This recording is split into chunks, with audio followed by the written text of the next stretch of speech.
할렐루야. 한 주간 평안하셨죠? 5월 8일 수요일 저녁 예배에 오신 분들을 예수 그리스도의 이름으로 환영합니다. 우리 다 같이 사도신경으로 신앙 고백합니다. 나는 전능하신 아버지 하나님 천지의 창조주를 믿습니다. 나는 그의 유일하신 아들 우리 주 예수 그리스도를 믿습니다. 그는 성령으로 잉태되어 동정녀 마리아에게서 나시고 본디오 빌라도에게 고난을 받아 십자가에 못 박혀 죽으시고 장사된 지 사흘 만에 죽은 자 가운데서 다시 살아나셨으며 하늘에 오르시어 전능하신 아버지 하나님 우편에 앉아 계시다가 거기로부터 살아있는 자와 죽은 자를 심판하러 오십니다. 나는 성령을 믿으며 거룩한 공교회와 성도의 교제와 죄를 용서받는 것과 몸의 부활과 영생을 믿습니다. 아멘. 우리 찬송가 365장 하시겠습니다. 365장. 예전 찬송가는 484장이고요. 마음속에 근심 있는 사람 365장 함께 찬양합니다.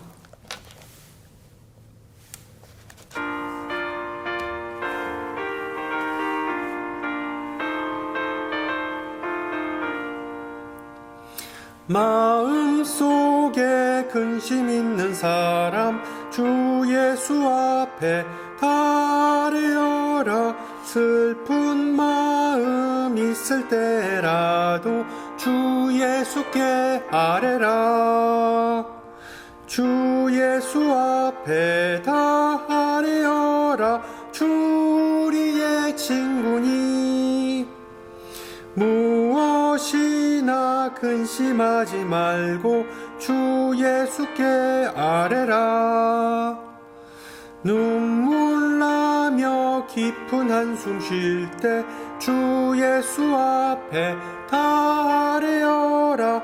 은밀한 죄 내게 있더라도 주 예수께 아뢰라. 주 예수 앞에 다 아뢰어라. 주 우리의 친구니 무엇이나 근심하지 말고 주 예수께 아뢰라. 괴로움과 두려움 있을 때에 주 예수 앞에 다 아뢰어라. 내일 일을 염려하지 말고 주 예수께 아뢰라. 주 예수 앞에 다 아뢰어라. 주 우리의 친구니 무엇이나 근심하지 말고 주 예수께 아뢰라. 죽음 앞에 겁을 내는 자여 주 예수 앞에 다 아뢰어라. 하늘나라 바라보는 자여 주 예수께 아뢰라. 주 예수 앞에 다 아뢰어라.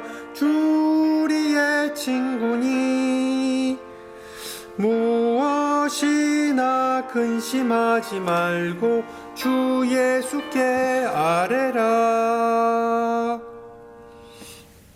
아멘. 하나님께서 오늘 저녁 우리에게 주신 말씀 고린도후서 4장입니다. 고린도후서 4장 13절에서 18절. 제가 가진 성경으로 신약 290페이지입니다. 290페이지.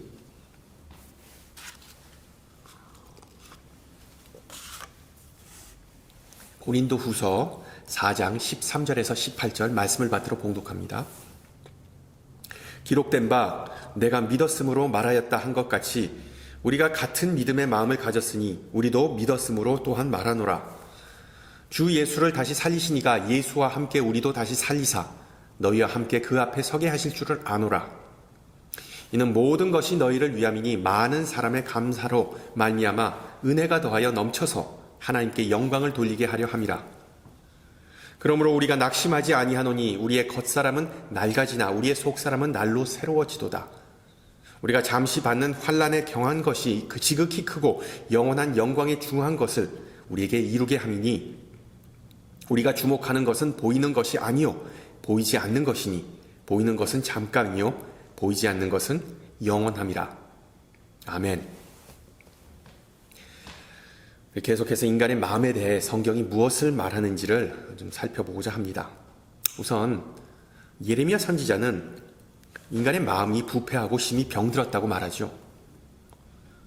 이에 대해 요한복음 저자는 병든 마음을 치료하는 좋은 방법은 바로 여행이라고 말합니다. 실제로 예수님은 우리의 신앙 여정 그 자체가 마음을 강화해주는 가장 좋은 방법이라고 암시하셨습니다. 그리고 오늘 본문에서 바울은 그 어떤 상황 속에서도 신앙인들이 낙심하지 말고 마음을 잡으라고 말해줍니다. 마음을 다잡는 것, 마음을 굳세게 하는 것, 이 머리로는 알지만 실천하기가 쉽지 않죠. 얼마 전에 예전에 알고 지냈던 교인 중 한 명이 이 바이패스 서저리, 그러니까 우리말로 관상동맥 우회 수술, 아주 큰 수술이죠. 가슴을 열고 받는 수술인데 그 수술을 받았다는 소식을 전해 들었습니다. 이 가슴이 조금 이상한 것 같아서 검사 받은 결과 다행히도 정말 제때 수술을 받을 수 있었답니다. 내 마음을 잘 지켜라. 그것이 생명의 근원이라는 잠언서의 내용이 마음에 확 와닿는 경우였습니다. 물론 예전에 말씀드렸지만 이 성경이 말하는 마음은 이 신체의 심장, heart가 아니라 인간의 생각, 인간의 계획, 그리고 인간의 감정과 같이 포괄적인 의미를 수반합니다. 그러나 보통 우리는 이 마음을 심장과 연관을 지어 똑같은 것으로 생각합니다. 그리고 우리는 심장을 지키기 위해 뭘 해야 되는지 대부분 다 알고 있죠. 먹는 것 조심하고 규칙적인 운동이야말로 이 심장병을 예방하는 건강한 습관이란 것, 상식입니다. 다만 알고도 그렇게 하지 못하는 것이 또한 모순이기도 하고요. 그런데 여러분, 이 콜레스테롤이나 중성지방과는 아무런 상관이 없는 이유로 우리의 심장이 위협을 받고 있다는 사실을 알고 계시나요? 미국에 오기 전에 영어 회화 수업을 원어민한테 받은 적이 있습니다. 언젠가 얼굴이 안 좋아 보이길래 어디 아프냐고 물었더니 저에게 heartburn 때문에 힘들다고 하더군요. 이 heartburn이라는 단어를 저는 한국에 살면서 처음으로 들었기에 그게 뭐냐라고 물었더니 heart, 그러니까 인간의 심장과는 상관이 없는 일종의 소화불량이라고 하더군요. 주로 스트레스나 잘못된 식습관, 그러니까 미국에서는 이 런치 브레이크가 없어서 그냥 책상에 앉아서 점심을 대충 해치우고 움직이지 않으면 주로 그러니까 가슴, 비슷한 부위니까 이 가슴의 통증을 수반하는 그런 질병이라고 하더군요. 이 미국과는 달리 한국에는 노동자들에게 주로 1시간 또는 1시간 반이라는 점심시간이 주어지기 때문에 미국은 요즘은 아직까지도 한 30분인 걸로 알고 있습니다. 이 한국 사람들은 핫번에 대해 당연히 모른다는 거였습니다. 핫번과 마찬가지로 심장질환과 유사한 증상을 보이지만 실제로 심장과는 아무런 상관이 없는 질병 또한 한국에 존재하는데 여러분 그것은 바로 화병입니다. 화병 또는 우라병은 이 전형적인 한국 문화권에 존재하는 정신적 질병이죠. 정신적 질병이지만 대표적으로 어떤 몸의 이상이 나타납니다. 그 증상으로는 불면증, 우울증, 분노조절장애, 갑자기 욱하는 것, 그리고 또한 가슴 답답함을 꼽을 수 있다고 미국 의사협회에 공식적으로 등재되어 있는 그런 질병입니다. 여러분 알다시피 장기간 지속된 어떤 스트레스와 그리고 또한 억울함을 꾹 참거나 감정을 억누르면 남녀노소 할 것 없이 생기는 질환이 바로 화병입니다. 비록 저는 의사가 아니지만 이 초대 그리스도인들 가운데도 핫번과 그리고 또한 화병을 알았을 걸로 추측해 봅니다. 오늘 본문에 등장하는 사람들은 인생이 고달팠고 점심시간마저 주어지지 않은 정말 열악한 노동 환경에 노출되었고 늘 스트레스를 달고 살았습니다. 그래서 그들은 늘 심각한 마음의 병을 앓고 살았습니다. 바울이 이 고린도 교회에 보낸 서신의 맥락을 이해하기 위해서는 당시의 사회 경제적 배경에 대한 지식이 좀 필요합니다. 우선 이 고린도라는 도시는 고대 그리스와 로마 제국의 무역과 문화의 중심지였습니다. 거의 로마를 제외하고 이 고린도가 정말 상당한 어떤 문화적 활동이 활발했던 그런 도시였습니다. 대부분의 고린도 시민들은 부유했고 행복한 삶을 누렸죠. 그러나 대부분의 이 고린도 교회 구성원들은 즐겁고 넉넉한 삶을 누리지 못했습니다. 왜? 많은 교인이 무식하고 그리고 또한 가난한 노예나 해방 노예 또는 서민들로 구성되었기에 사회적으로 인정을 못 받는 그런 이들이었습니다. 결과적으로 이 사람들은 항상 지치고 그리고 또한 열받고 화병을 달고 살고 그리고 또한 짜증이 넘치는 상태로 교회에 왔습니다. 이런 사람들이 모이니까 당연히 예배 분위기는 좋지 않았고 시기와 질투, 분쟁이 이어졌습니다. 예배 도중에 은혜를 받는 일도 있었지만 감정을 주체하지 못할 때가 있었습니다. 욱할 때가 있었습니다. 그러니까 일상에서 받았던 그 상처와 수치심 때문에 교회는 일종의 감정의 쓰레기통이 되어버리는 경우가 허다했습니다. 교인들은 절제를 못하고 감정을 폭발시키면서 남에 대한 배려가 뒷전으로 밀려나기가 일쑤였습니다. 주일 예배가 난장판이 되어 더욱 스트레스 받은 상태로 세상에 돌아가다 보니까 이 세상 속에서 승리하지 못하고 또한 열매 맺는 삶을 살지 못하였습니다. 즉 나름대로 신앙생활을 했지만 신앙이 성장하지 못했던 경우였죠. 이 답답한 현실과 또한 낮은 사회적 그리고 경제적 지위 때문에 고린도 교인들은 항상 낮은 자존감과 그리고 또한 불평, 불만 가운데서 생활하였습니다. 게다가 그 이방 문화 한가운데서 그리스도인으로 살아가는 또한 상당한 스트레스의 요인이었죠. 고린도 교인들은 바울에게 처음으로 복음을 듣고 예수님을 영접했습니다. 그러나 믿음을 저급한 것으로 취급하고 이성을 존중했던 그 대중, 그러니까 고린도 시민들에게, 그 주류에게 의심의 눈총을 받기 시작했습니다. 물론 제자의 길은 십자가의 길과 같다는 것을 바울은 꾸준히 그들에게 가르쳤지만 이 신앙생활을 갓 시작한 이 젊은 그냥 정말 걸음마 같은 단계에 있는 고린도 교인들에게 사회적 압력은 전혀 만만치 않았던 것이죠. 이토록 버거워하는 고린도 교인들에게 하나님은 은혜를 베푸셔서 도움을 주셨습니다. 고린도전서 12장에 나오는 수많은 성령의 은사를 주심으로 그들에게 힘을 실어주셨던 것이죠. 실제로 그 바울의 많은 교회 중에 고린도 교회만큼 능력과 축복을 받은 교회가 없었습니다. 문제는 이 미숙한 고린도 교인들이 성령의 은사를 오용했다는 것이죠. 교회를 세우고 하나님께 영광을 돌리기는커녕 교만해져서 교회 내에서 자신의 존재감을 뽐내기만 하였습니다. 서로 네 은사가 내 은사가 더 낫다, 네 은사가 더 작다 이런 도토리 키 제기를 한 셈이었습니다. 결과적으로 고린도 교회는 좋은 의미에서 역동적인 성령의 공동체였고 나쁜 의미에서 오합지졸의 모임이었습니다. 사도 바울은 이처럼 어리고 문제가 많았던 교회를 다독해야 했습니다. 물론 바울의 서신을 통해 하나님은 고린도 교인들뿐만 아니라 우리 우리에게도 말씀하시는 것입니다. 옛 고린도 교회와는 다르게 우리 교회는 어떤 성령의 역사 운동이나 은사주의에 초점을 맞춘 그런 오순절적인 그런 신학을 바탕으로 한 교회가 아니죠. 반면에 우리 교회 공동체는 고린도 교회보다 훨씬 더 평화롭습니다. 그러나 우리 모두 다 고충이 있다는 면에서 고린도 교인들과 다를 바가 없죠. 이민 생활을 하는 우리는 주일이 되면 지치고 무거운 짐을 진 상태로 교회에 옵니다. 우리의 영적 갈급함이 좀 채워지기를 소망합니다. 그런 우리들에게 사도 바울은 다음과 같이 용기를 북돋아 줍니다. 16절 보세요. 우리가 낙심하지 아니한다. 우리가 낙심하지 아니한다. 단순한 위로의 말씀이 아니라 일종의 선언입니다. 신앙인은 인생의 고비 가운데 낙심하지 않는다고 바울은 선포합니다. 낙심한다라는 한자로 마음이 어떤 절벽 같은 곳에서 떨어진다라는 뜻이죠. 마음이 절벽 같은데, 그러니까 한마디로 무섭다는 뜻입니다.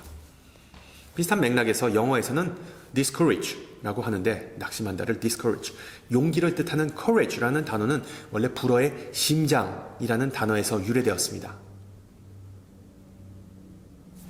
흥미로운 점은 바울은 자신과 동료들이 겪었던 수많은 어려움을 일일이 토로하면서 낙심하지 말라 또는 두려워하지 말라라는 말로 마무리 짓는다는 것입니다. 4장 8절부터 10절 사이에 그 목록이 쭉 나오죠. 우리가 사방으로 우겨쌈을 당하여도 쌓이지 아니하며 답답한 일을 당하여도 낙심하지 아니하며 박해를 받아도 버림받지 아니하며 거꾸로 트림을 당하여도 망하지 아니하고 우리가 항상 예수의 죽음을 몸에 짊어지었도다. 여러분은 주로 어떤 이유로 낙심하시는지요? 물론 우리는 바울과 초대교인들이 겪었던 종류의 시련이나 박해를 경험한 적은 아마 없을 겁니다. 그렇다고 우리의 삶이 마냥 평화롭다는 것은 아니죠. 앞서 말씀드렸듯이 인생과 신앙생활을 하다 보면 알게 모르게 부담스럽게 지치기가 십상입니다. 우리에게 주어진 수많은 책임과 과제 때문에 항상 성령 충만하고 하나님의 선하심을 매일 체험하는 것이 어렵습니다. 또한 우리는 온갖 종류의 두려움 때문에 낙심하기도 합니다. 예전에 말씀드렸지만 두려워 말라 또는 낙심하지 말라는 성경에서 가장 많이 언급된 표현이자 명령입니다. 바꾸어 말하면 성령의 위인들에게도 비록 임마누엘 즉 하나님께서 그들과 항상 함께 하셨더라도 그들은 마음의 평화, 아니 마음속에 두려움이 없는 삶을 누리기가 어려웠다는 것이죠. 그럼 우리도 마찬가지입니다. 이 세상 속에는 정말 두렵고 위험한 것들이 셀 수 없이 많죠. 사랑하는 사람이 죽거나 내가 큰 질병을 앓거나 돈이 부족하다거나 사업이 망한다거나 실직한다거나 온갖 기후 변화와 총기 사고, 범죄율 증가하는 것 등등 안정과 평화를 위협하는 요소들이 이 세상에 즐비하기에 낙심하지 말라라는 성경의 말씀을 두고 아멘으로 화답하기 결코 쉽지 않습니다. 어떻게 보면 인간의 모든 두려움의 배경에는, 그 밑바탕에는 신뢰가 무너졌기 때문이 아닐까요? 정부나 제도나 각종 제도나 사회 또는 종교기관이나 심지어 친지들마저 우리는 신뢰하지 않습니다. 세상에 믿을 만한 대상이 없다고 느낍니다. 어떤 이가 나에게 관심을 표하면 곧바로 드는 생각은 이 사람이 나에게서 뭘 얻어내려고 그러는가 라는 의구심이 듭니다. 정말 인간관계를 잘 관리해야 한다는 말을 또 다른 표현으로 남을 잘 이용하고 성공해야 한다라고 이해하기도 합니다. 이런 신뢰가 무너진 사회 속에서 타인과 자신의 마음, 소망, 꿈, 두려움 그리고 사랑을 함께 나눈다는 것은 어떻게 보면 미련한 짓이죠. 우리가 낙심하는 또 하나의 이유는 바로 자신의 가치와 능력에 대한 확신, 즉 자신감이 부족하기 때문입니다. 매일 뉴스에 들리는 골치 아픈 온갖 사회 문제, 또한 우리의 가슴을 아프게 만드는 세계적 분쟁과 또한 불황, 불균형을 접하다 보면 나중에는 그냥 다 그런가 보다. 체념과 함께 내 가슴속 깊이 품은 어떤 목적이나 큰 소망은 다 보잘것없다라는 식의 회의론과 또한 운명론에 빠지기에 십상입니다. 우리 신앙인들이 경험할 수 있는 이런 두려움과 실망과 패배감을 바울은 충분히 공감하고 있었습니다. 자신이 사역했던 동안 경험했던 그 스트레스, 그 배신, 그리고 실패로부터 인간의 마음이 얼마든지 흔들리고 무너질 수 있다는 사실을 바울은 아주 잘 헤아리고 있었습니다. 따라서 바울이 고린도 교인들에게 낙심하지 말자라고 말한 것은 결코 공허한 말이나 약속이 아니었다는 점을 우리는 분명히 알아야 합니다. 정말 뼈 아팠던 경험과 자신의 마음 깊은 곳에서 우러나온 그런 외침이었기 때문이죠. 그 모든 것을 인생의 쓴맛과 단맛을 다 겪고 난 후에 바울은 비로소 인간의 마음을 굳게 잡아주고 병들지 못하게 병들지 못하게 지켜주는 유일한 방법을 제시하는데 그것은 다름 아닌 예수 그리스도에 대한 믿음입니다. 예수 그리스도에 대한 믿음.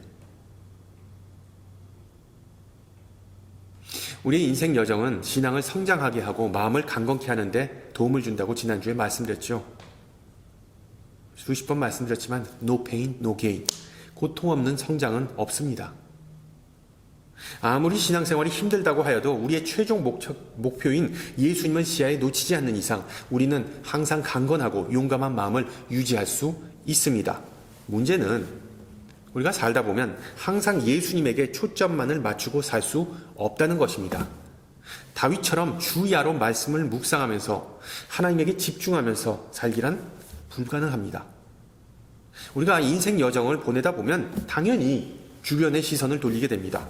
늘 항상 수많은 사람과 수많은 경험 그리고 수많은 관점을 접하게 되지요. 그래서 우리가 낙심하게 되는 결정적 이유는 우리의 시선이 예수님이 아니라 이 세상, 인생의 겉모양, 겉사람, 바울이 말하는 대로 외부적인 환경으로 향하기 때문입니다. 만약에 바울의 시선이 이 세상에 존재하는 어떤 물질적이고 일시적이고 지나가는 요소에만 맞춰졌다면 그도 아마 낙심하였을 겁니다. 사역 도중에 겪었던 수많은 고난과 시험, 정말 더러운 꼴을 다 감안한다면 바울은 아마도 일찌감치 사역을 포기했을 것이죠. 그러나 바울은 인간의 삶이 두 차원에서 이루어진다는 것을 이해해야 했습니다. 그 두 차원은 뭘까요? 바로 물질적인 세계와 영적인 세계, 외적인 환경과 내적인 환경, 인간의 겉사람과 그리고 또한 속사람이 있다는 것을 오늘 본문에서 말해주고 있습니다. 바울에게 있어 외부적인 세계, 우리가 살아가는 이 세계는 분쟁과 절망, 수치와 고통이 난무하는 환경이었습니다. 당연히 바울도 그 세상 속에서 살아갈 수밖에 없었고 고달픈 삶을 살 수밖에 없었습니다. 바울과 마찬가지로 우리는 이 외부적인 환경과 세상 속에서 지금 살아가고 있습니다. 현세에서 살아가는 동안 우리는 결코 암울하고 심지어 비참한 현실에서 벗어날 수 없습니다. 다행히 이 모든 외적인 세계로부터의 압박과 고난은 바울을 약하게 만들지 않았습니다. 왜냐하면 그의 마음속에 그의 속사람은 정말 믿음으로 가득하였기 때문이죠. 그래서 바울은 자신이 이 세상 속에서 보고 경험했던 현실보다 훨씬 더 크고 더 영광스러운 현실이 존재한다는 사실을 마음속에 품고 살았습니다. 따라서 그가 날마다 견뎌야 했던 괴롭고 힘든 현실, 즉 감옥에 갇히고 복음을 전하다 얻어맞고 고린도 교인들이 늘 징징거렸던 것 같은 일들은 결코 그의 마음을 상하게 하거나 속사람을 힘들게 하지 않는다고 선언합니다. 왜 그랬을까요? 바로 바울 안에는 예수님이 계셨기 때문입니다. 그리스도께서 바울의 마음속에 머무르셨기 때문이죠. 우리 좀 솔직해져 볼까요? 아무리 우리가 신앙인, 즉 믿음으로 살아가는 사람이라도 외부적인 압박과 스트레스가 우리의 마음과 영혼과 정신에 아무런 타격이나 해를 입히지 못한다는 바울의 주장을 액면 그대로 받아들이기 어렵지 않습니까? 그래서 어떤 이들은 성경에 나오는 그 위인들 말고 좀 내 주변에 있는 사람 가운데 그런 강한 믿음을 보여주는 사람이 어디 있나라고 반문하기도 합니다. 그런 사람 좀 내 앞에 좀 보여주십시오. 제가 어렸을 때 저희 아버님은 우리 할머님 얘기를 해주신 기억이 있습니다. 예수 믿었던 저희 친할머니가 시집온 그 친할아버지 집안은 참 유교적이고 특히 무당을 불러서 굿을 그렇게 자주 했다고 합니다. 따라서 며느리가 교회 간다고 하니까 때리고 구박하고 교회 못 가게 한 적이 그렇게 많았답니다. 그런 박해 속에서도 할머님은 인내하고 믿음을 지킨 덕분에 결국 저희 할아버님은 돌아가시기 몇 년 전에 예수님을 영접하였고 저희 아버님도 목사가 되었습니다. 그 이야기를 들으면서 바로 그게 예수님을 마음에 품고 사는 것이구나 라는 생각이 들었습니다. 옛날에 변변한 교육도 받지 못하고, 그렇다고 무슨 제자 훈련이나 성경 공부를 많이 한 것도 아니고, 또한 주일날 되면 교회도 못 갈 정도로 맞고 감금당하고, 살아계신 하나 예수님은 저희 할머님 마음속에서 역사하시고 그 믿음을 더욱 성장하게 해주셨던 것이죠. 그 마음속에는 오직 예수님으로만 채워졌기 때문입니다. 그 어떤 외부의 압력이나 방해에도 불구하고 저희 할머님이 절대로 포기하지 않았던 그 하나의 확신은 바로 예수님이 나와 함께 그리고 내 안에 계시다라는 것이었습니다. 게임 끝.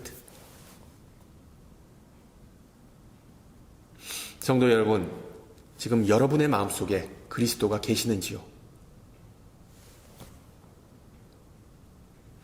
우리의 신앙 여정이 지금 어느 단계에 있든 항상 기억하세요. 모든 것은 바로 예수와 함께 시작되었다는 그 사실을. 그리스도께서 내 안에 계시고 나를 주관한다는 그 믿음을 꼭 붙잡고 있으면 하늘나라에 보이지 않는 능력마저 우리에게 주어진다고 성령은 우리에게 약속합니다. 예를 들어 하나님께서 우리를 먼저 사랑하셨기에 상대방이 아무리 밉고 싫어도 사랑할 수 있는 마음이 생깁니다. 하나님은 공평하고 정의로운 분이시기에 우리도 항상 선하고 공의롭게 행동할 수 있습니다. 예수님께서 우리 죄를 사하시고 우리를 자유롭게 하셨기 때문에 우리도 남을 용서할 수 있게 됩니다. 그리고 성령께서 내 안에서 역사하시기 때문에 우리의 삶이 성령의 열매를 맺는 역사가 있습니다.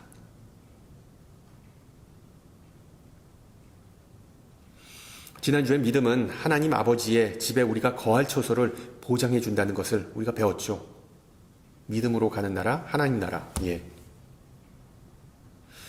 알다시피 바울은 뛰어난 장인이었습니다. 바울이 고린도에 처음 도착해서 아길라와 브리스길라라는 부부를 만나고 그들에게 복음을 전하죠. 사도행전은 바울과 그 부부가 생업이 같음으로 함께 살며 일을 하니 그 생업은 천막을 만드는 것이더라고 기록합니다. 따라서 바울은 고린도에 머물면서 일시적이고 지상에서의 거처의 상징인 천막을 만들면서 생계를 이어갔습니다. 또한 사역을 후원했고요. 그러나 고린도 후서 5장을 보면 바울은 이렇게 기록합니다. 만일 땅에 있는 우리의 장막집이 무너지면, 텐트가 무너지면 하나님께서 지으신 집, 곧 손으로 지은 것이 아니요 하늘에 있는 영원한 집이 우리에게 있는 줄 아느니라. 쉽게 말하면 우리가 이 세상에서 누리는 모든 것, 외적인 것, 겉사람 것, 즉 직업, 사업, 가족, 물질, 심지어 거처는 다 없어질 것이라는 의미죠. 그러나 그리스도를 믿고 부활을 믿는 이들에게는 영생이 주어진다는 의미입니다. 그렇습니다. 예수님은 지금도 계시고 이전에도 계시고 앞으로 오실 분이시기 때문에 우리 마음속에 영원히 존재하시는 분이십니다. 그래서 바울은 로마서 8장을 통해 예수님과 우리의 영원한 관계를 이렇게 묘사하죠. 사망을 포함한 이 세상의 어떤 피조물이라도 우리를 우리 주 그리스도 예수 안에 있는 하나님의 사랑에서 끊을 수 없으리라. 할렐루야. 결국 바울이 낙심하지 않았던 이유는 자신의 인생과 또한 자신의 존재 가운데 그리스도가 계셨기 때문입니다. 살면서 어떤 일을 당하든 그리스도는 바울의 내면에 계시면서 날로 새로워지게 하시고 더욱 강건하게 만드셨던 것이죠. 우리가 살면서 겪는 온갖 골치 아프고 또한 두려운 상황은 항상 일시적인 것 사실을 우리는 자주 망각합니다. 이 또한 다 지나가리라. 그 모든 어려움과 시련은 이 세상 속에서만 존재하는 것이지 영적인 세상에서는 다 허상이죠. 따라서 바울은 그 모든 것들은 결국 영원하지도 실질적인 능력도 없으므로 우리는 괴롭거나 낙심할 이유가 없다고 선포합니다. 이런 질문이 떠오를 수 있습니다. 그리스도가 우리 안에 있어서 우리 신앙인들은 항상 밝고 긍정적인 자세로 살아야 하는가? Yes and no. 반은 맞고 반은 틀립니다. 영성 작가 헨리 나우엔이 말하는 내용을 잘 들어보세요. 그는 이렇게 기록합니다. 긍정과 소망은 전적으로 다른 것이다. 긍정은 날씨, 인간관계, 경제 또는 정치와 같은 삶의 모든 것이 다 잘 될 거라는 기대감이다. 기대감. 소망은 하나님께서 약속을 지키셔서 우리가 자유로워질 것이라는 신뢰이다. 신뢰. 긍정적인 사람은 미래에 있을 구체적인 변화를 언급한다.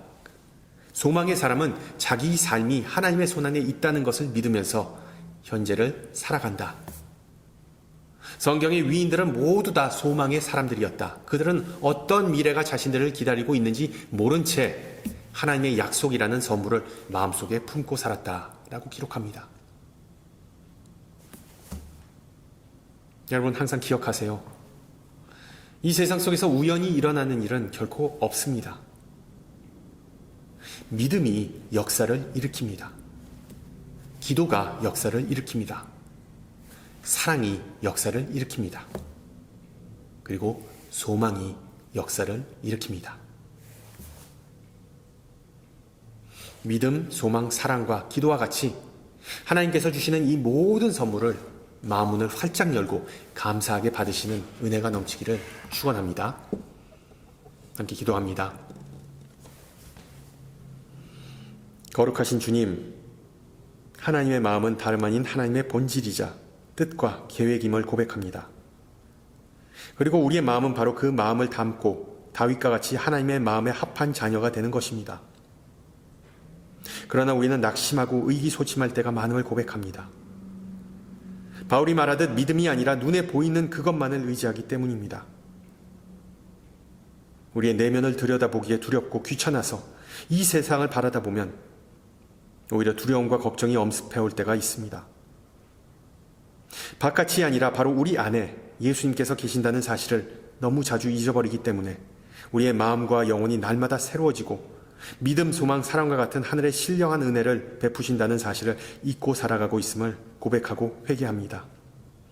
사랑이 많으신 주님, 시련과 고난에 빠졌을 때 또는 스트레스 때문에 우리의 마음이 무너질 때 주님이 내 안에 계심을 알게 하사 주님의 선하심과 인자하심을 찬양하고 선포할 수 있게 도와주시옵소서.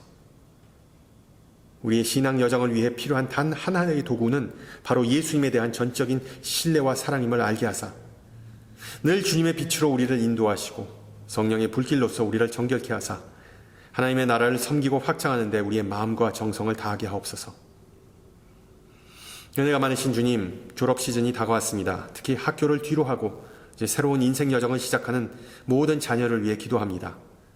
그들의 시선이 세상으로 향하지 않고 하나님의 말씀으로 향하게 지켜주시옵고 장성한 믿음의 분량으로 자라는 귀한 역사가 있게 하옵소서.